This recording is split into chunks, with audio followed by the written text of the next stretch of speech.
오늘 우리가 함께 나눌 말씀은 마태복음 20장 17절부터 34절까지의 말씀입니다.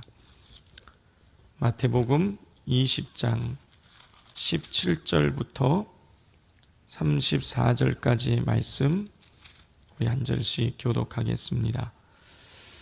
예수께서 예루살렘으로 올라가려 하실 때에 12 제자를 따로 데리시고 길에서 이르시되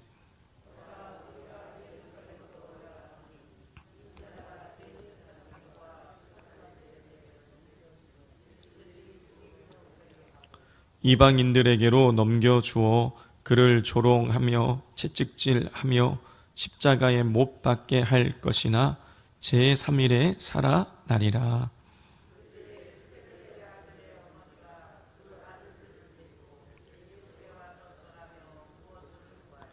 예수께서 이르시되 무엇을 원하느냐? 이르되 나의 이 두 아들을 주의 나라에서 하나는 주의 우편에 하나는 주의 좌편에 앉게 명하소서.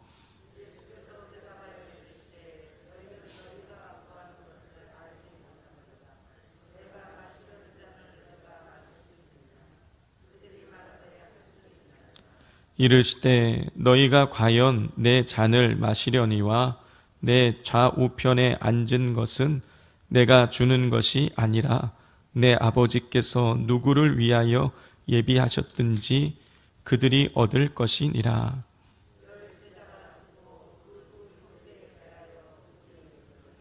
예수께서 제자들을 불러다가 이르시되 이방인의 집권자들이 그들을 임의로 주관하고 그 고관들이 그들에게 권세를 부리는 줄을 너희가 알거니와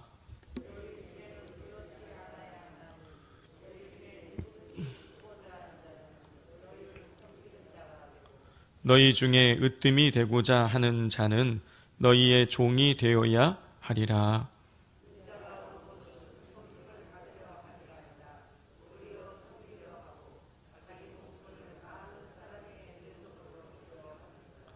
그들이 여리고에서 떠나갈 때에 큰 무리가 예수를 따르더라.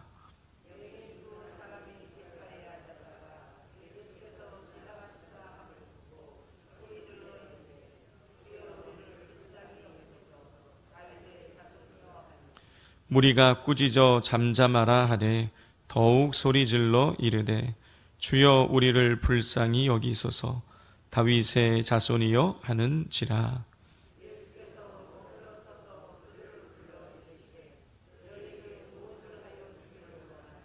이르되 주여 우리의 눈뜨기를 원하나이다. 예수께서 불쌍히 여기사 그들의 눈을 만지시니 곧 보게 되어 그들이 예수를 따르리라. 아멘. 예수님께서 오늘 본문에 보면 예루살렘으로 올라가시다가 제자들에게 이제 당신에게 닥칠 그 십자가의 고난에 대해서 말씀을 하십니다. 18절, 19절 같이 한번 읽겠습니다. 보라, 우리가 예루살렘으로 올라가노니 인자가 대제사장들과 서기관들에게 넘겨짐에 그들이 죽이기로 결의하고 이방인에게 넘겨주어 그를 조롱하며 채찍질하며 십자가에 못 박게 할 것이나 제3일에 살아나리라. 예수님께서는요, 제자들에게 당신께서 조롱당하고 채찍질 당해서 십자가에 못 박혀서 죽게 될 것이다, 고난당해서 죽게 될 것이다 라는 이런 순한 예고를 하셨어요. 자, 그런데 이 순한 예고가 첫 번째 예고가 아니라 제자들에게 하신 세 번째 순한 예고였어요. 자, 성도 여러분, 당시에 이 십자가형은요, 잘 알고 계시는 대로 정치범이라든가 아주 흉악한 범죄를 저지른 사람이 당하게 되는 이런 사형 틀인 것입니다. 아주 가혹한 형벌이었어요. 이 십자가 형벌이 가혹한 형벌인 이유는요, 뭐 단두대에서 뭐 목이 잘린다든가 뭐 이런 거는요 그냥 바로 그냥 죽잖아요. 그런데 이 십자가형은 바로 죽는 게 아닌 것입니다. 서서히 죽어가는 거예요. 벌거벗겨져서 온갖 수치를 다 당하고, 그리고 십자가에 이 손 발을 못 받고 그러니 쉽게 죽는 게 아니에요. 아주 천천히 죽어가는, 사람에게 아주 고통을 주는 최악의 형벌인 것입니다. 근데 예수님께서 당신께서 최악의 이런 형벌을 당하게 될 것을 무려 지금 세 번째나 제자들에게 얘기하시는 거예요. 첫 번째 이야기하실 때는 뭐 무슨 이야기인지 몰라가지고 그렇다고 칠 수 있더라도 지금 한 번도 아니고 두 번도 아니고 세 번씩이나 반복해서 제자들에게 십자가 형벌을 얘기하신다라면, 제자들에게 이 예수님의 이 형벌을 들었을 때에 이 제자들이 예수님께 뭔가 반응을 보여야 될 거 아니에요. 예수님 도대체 무슨 말씀이신 것입니까? 예수님이 왜 십자가에 달려 죽는다는 말씀이신 것입니까? 예수님이 죽는다니요, 그건 있을 수 없는 일입니다. 우리가 가만히 있지 않겠습니다. 뭐 이런 반응이 있어야 되지 않겠습니까? 그런데요, 제자들이요 아무 반응이 없어요. 제자들은요 예수님께 전혀 반응을 보이지 않고요, 자기 자신들에게 반응을 보여요. 예수님께 관심이 있는 것이 아니라 자기들에게 관심이 있었어요. 자, 이것을 우리가 20절 이하의 말씀을 읽으면 알 수 있는데요, 우리 20절과 21절을 같이 한번 읽어보겠습니다.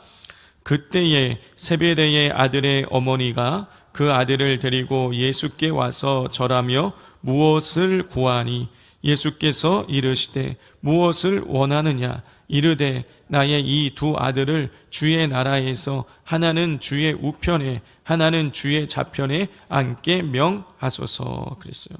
자, 예수님께서 이 십자가의 고난을 말씀하셨는데 20절을 보면 그때에 그래요. 그때에 예수님께서 십자가에 고난당하여 죽는다는 이런 아주 심각한 이야기를 하신 그때에 세베대의 아들의 어머니, 그러니까 야고보와 요한의 어머니가 예수님을 찾아와서 예수님께 무언가를 구합니다.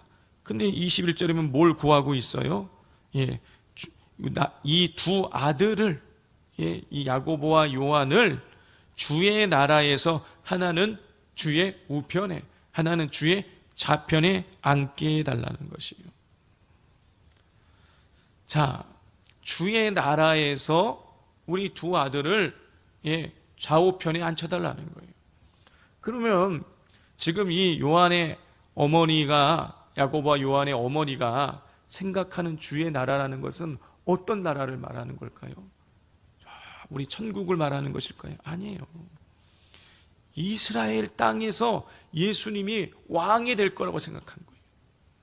그러니 이제 예수님이 사람들에게 인기가 있고 뭔가 능력을 행하니까 예수님이 분명히 이 나라의 왕이 될 거라고 생각한 거예요.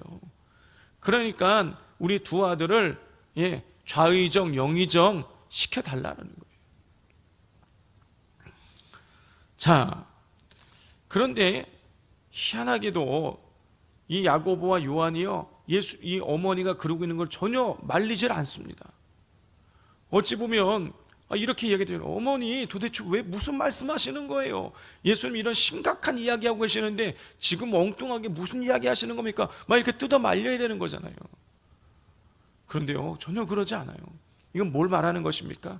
이미 야고보와 요한과 그리고 어머니와 이 세 사람이 모종의 이런 이야기를 이미 나누었다라는 거예요. 어머니가 좀 와가지고 우리가 말하기 그러니까 예수님께 와서 우리 한 자리씩 좀 달라고 이렇게 부탁을 해달라고 요청을 했다라는 것이죠. 야고보와 요한은요 지금 예수님이 십자가에 달려 죽겠다고 고난당해 죽는다는 이야기하고 있는데 예수님 통해서 자기들이 높아지기를 원하고 있는 것이에요. 자, 야고보와 요한뿐만이 아니에요. 24절을 보면 야고보와 요한이 어머니를 동원해가지고 자리를 부탁하자 다른 제자들이요 분이 여겼다고 기록하고 있어요. 이건 역시 다른 제자들 역시도 12제자 전체가 예수님 곁에 있지만 예수님을 전혀 위하지 않고 예수님을 이용해서 자기들이 높아지기를, 자기들이 무언가 유익을 얻기를 그렇게 원하고 있었다는 것을 우리가 알 수 있는 것입니다.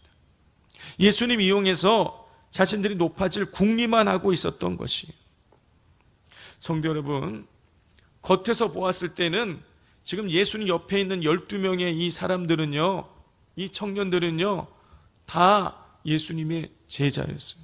밖에서 보긴 다 그래요. 그런데 실상 안에서 들여다보니 어떻습니까? 다 예수님 제자가 아닌 거예요. 예수님을 이용해서 유익을 누리려고만 하고 있다라는 것이죠. 우리는 어떻습니까? 우리도 이러지 않나요?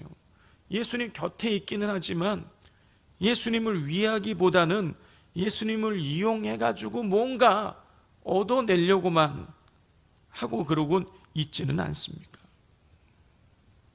예수님은 이렇게 예수님을 이용해서 자기들이 뭔가 얻어내고 자기들의 유익만을 구하고 있는 이 제자들을 향해서 이렇게 말씀하십니다. 26절부터 28절 한 절씩 교독하겠습니다.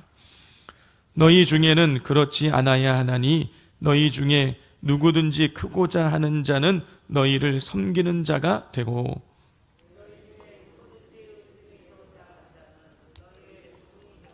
함께 읽겠습니다. 인자가 온 것은 섬김을 받으려 함이 아니라 도리어 섬기려 하고 자기 목숨을 많은 사람의 대속물로 주려 함이니라 그랬어요.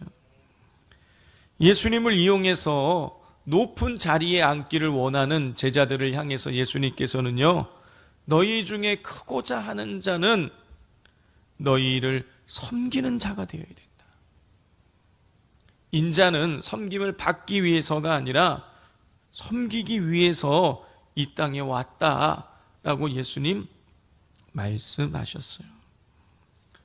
이러한 예수님의 가르침을 통해서 우리는 진정한 예수님의 제자는 자신을 하나님 앞에서 낮추고 그리고 섬기는 자이어야 함을 우리가 알 수 있는 것이죠. 성도 여러분, 예수님을 그냥 따르는, 예수님 곁에 내가 서 있다, 예수님 언저리에 있는 것, 이게 중요한 게 아닌 거예요. 내가 교회에 나온다, 신앙을 내가 몇 년째 교회를 나오고 있다, 내 직분이 뭐 목사다, 장로다, 집사다, 권사다, 이게 중요한 게 아닌 거예요. 아무리 우리가 직분을 가지고 있다고 할지라도 여기 오늘 성경에 나오는 제자들처럼 예수님을 위하지 않는 삶을 살아간다면 우리는 진정한 예수님의 제자라 할 수 없는 것이죠. 진정한 제자는 예수님께 초점을 맞추고 예수님을 섬기고 자기를 낮추는 사람인 것입니다. 지금 이 자리에 계신 우리 성도님들께서 우리 모두 예수님께 초점을 맞추고 예수님을 위하고, 나를 위하는 것이 아니라 예수님을 위하고 예수님 앞에서 나 자신을 낮추고 남을 섬기는 진정한 제자가 되시기를 주님의 이름으로 축복을 드립니다. 그리고 이제 29절 이하의 말씀을 보면 예수님께서 다시 계속해서 여리고를 거쳐서 예루살렘으로 가실 때에 있었던 일이 기록되어 있어요.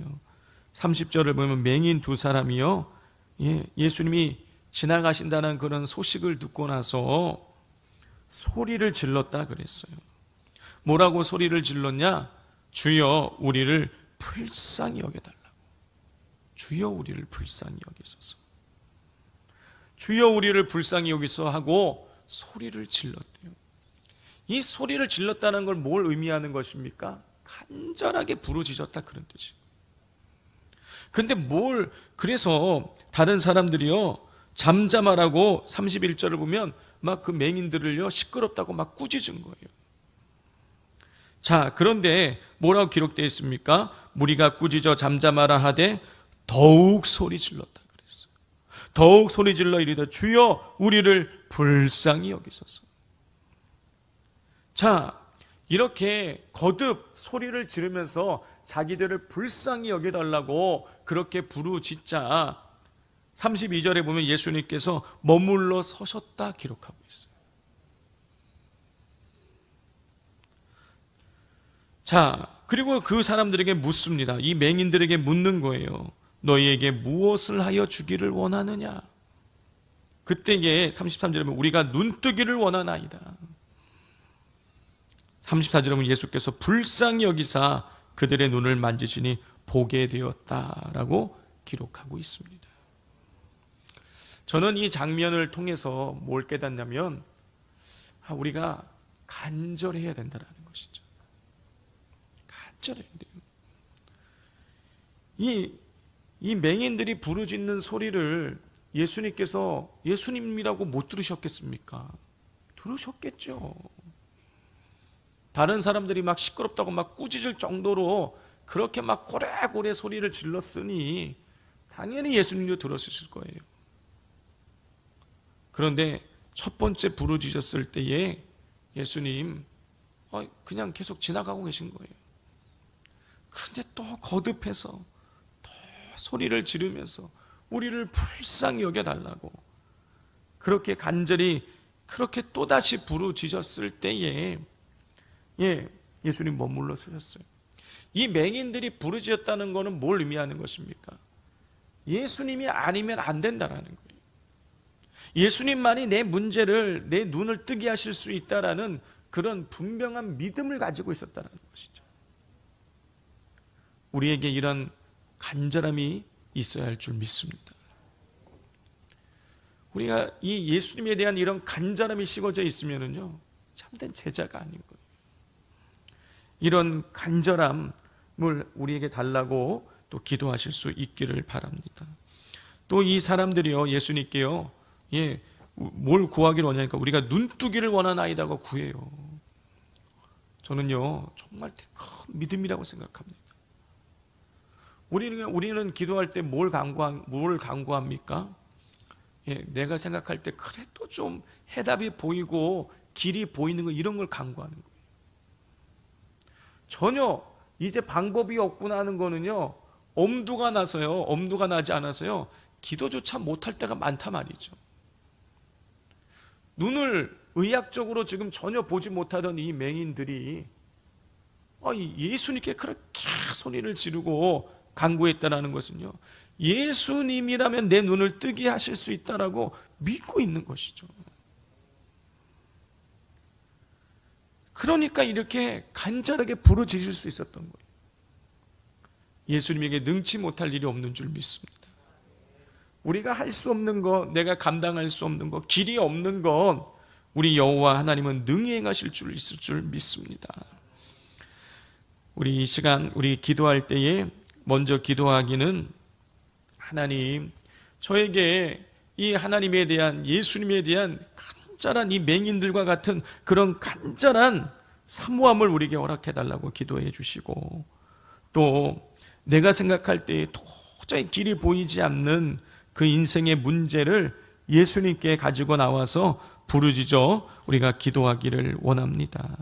또 우리가 진정한 예수님 언저리를 맴도는 따라다니 그냥 무심코 따라다니는 그런 사람들이 아니라 정말 예수님께 초점을 맞추고 우리가 낮아져서 주님을 섬기는 진정한 제자가 되어질 수 있게 해달라고 우리 기도하시고 또 우리 38주년 기념 집회 수요일 날에는 권호희 목사님께서 오셔서 간증을 하시게 되시는데 그 집회를 통해서도 놀라운 은혜가 임하게 해달라고 이 시간 주여 삼창하고 기도하겠습니다.